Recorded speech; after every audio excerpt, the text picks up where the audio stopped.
There's this build in Ragnarok Origin Classic now that could wipe an entire enemy party in a guild war due to its AoE skills, if built right. Today, we're breaking down two builds for the Gunslinger class, and by the end of this video, you'll know exactly which one deserves a spot on your account. This is the Wandering Frog TV, where we find the real fun in gaming. Rebellion Job from Gunslinger class in ROOC will drop anytime soon, and I've been testing every build I can get my hands on here in Pioneer server. Today, we're looking at two standout options, the Desperado build and the Gatling Fever build. One hits like a truck with AoE damage perfect for large-scale fights. The other turns you into a walking machine gun with burst finishers built for PvP. We're going to break down the skills, the combos, the stat priorities, and I'll show you real DPS numbers on the dummy so you can see exactly what each build brings to the table. By the end, you'll know which build fits your playstyle. Let's get into it. Let's start off with the Desperado build. Looking at the skill itself, it deals multiple 700% neutral physical damage hits. If we look closely, those multiple hits actually happen 4 times. But here's what actually bothers me. The skill has a fixed 4-second cooldown. Although the fun thing here is that you can move while using the skill, which takes us back to the original Desperado skill in old Ragnarok. Except we cannot spam it due to the cooldown. The good news is that the devs tried to do this as a package. Desperado can be comboed with a shotgun build. So while your Desperado is on cooldown, this is where Slugshot comes in. This skill automatically changes your weapon to a shotgun in the meantime and deals damage while waiting for your Desperado. The final hit is actually pretty strong, as it deals 1600% physical damage to all enemies within a 4-meter radius. Imagine it. Your Desperado deals AoE and this Slugshot also deals splash damage. I think the devs are trying to tell us this skill set is best suited for large-scale fights like guild versus guild. With such sustained damage, you can help wipe out an entire party. Oh, and by the way, if Desperado and Slugshot are still on cooldown, you still have one active skill to use, Razor Kick.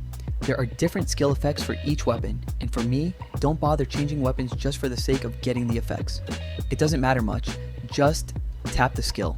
One thing we will also look at is Nightfire Raid. This will help us deal more DPS. But more than that, I'm more interested in revealing hidden enemies. This will help us detect those invisible boys. I would put this on both manual and auto for a continuous combo. Now, let's talk about the combo and look specifically at our auto skill set. As we want to make things simple, I would put Desperado, Slugshot, and Razor Kick for the offensive skills, and Platinum, Altair, and Airdrop Supplies for the support skills. This way, here's what it looks like. If you notice, after every combo, there's almost a 2-second downtime.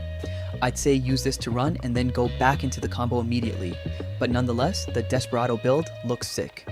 Here's our DPS on the dummy in 1 minute, and let's see if this build is more worth doing than the Gatling build. The main stat we should focus on for this build is dexterity for range damage, but in terms of offense, critical damage and physical damage should be your focus. Since the handgun enables us to equip a shield, this will help us sustain and make this build tankier. In a nutshell, my secondary stat would be vitality. The skills don't require agility or attack speed, so we might as well use the stat points for sustain. Now let's look at the Gatling Fever build. Shark's Eye enables us to use a Gatling gun. So basically this skill is like a buff that enables us to bring out the Gatling gun for 10 seconds. Although this skill has a 20-second cooldown, this gives us a 10-second downtime to use our other skills. Not to mention the Rapid Storm skill, which can only be used while in Gatling gun mode. Using this buff already costs us almost 1 second, but this skill gives us more attack speed while using the Gatling gun. This leaves us with the question, what do we do during the 10-second downtime? 10 seconds sounds like a lot, especially in PvP scenarios. This is where the RIP skill comes in. Think of this as your finisher move. This skill deals burst damage based on your dexterity in PvP, so it's basically measured based on the dexterity difference. Although, after using RIP, there's still a 5-second downtime, which bothers me. Like, what do we do? Nothing to do but run in the meantime. Let me know in the comments what you think we should do during that 5-second cooldown. In terms of the skill combo, I would put the attack skill on auto, as it enables us to continuously attack while in Gatling gun mode, because if you don't, you'll need to cast the attack skill manually for every Gatling attack. I'd put Rapid Storm on auto so it automatically casts after Shark's Eye. Nightfire Raid is also on auto, so we continuously deal DPS. The rest, we do the other buffs such as Platinum Altair and Airdrop Supplies. We use Shark's Eye in manual mode so we can maximize its uptime. We also use RIP manually so we can manually snipe enemies. For the main stats, actually, it's just the same as the handgun build. We don't need attack speed for the Gatling here, so we might as well allocate the stat points for sustain, especially since we're not equipped with a shield. With this setup, this is our damage dealt on the dummy in 1 minute. I think this is going to be the next meta, if built right that is. So, what's it going to be?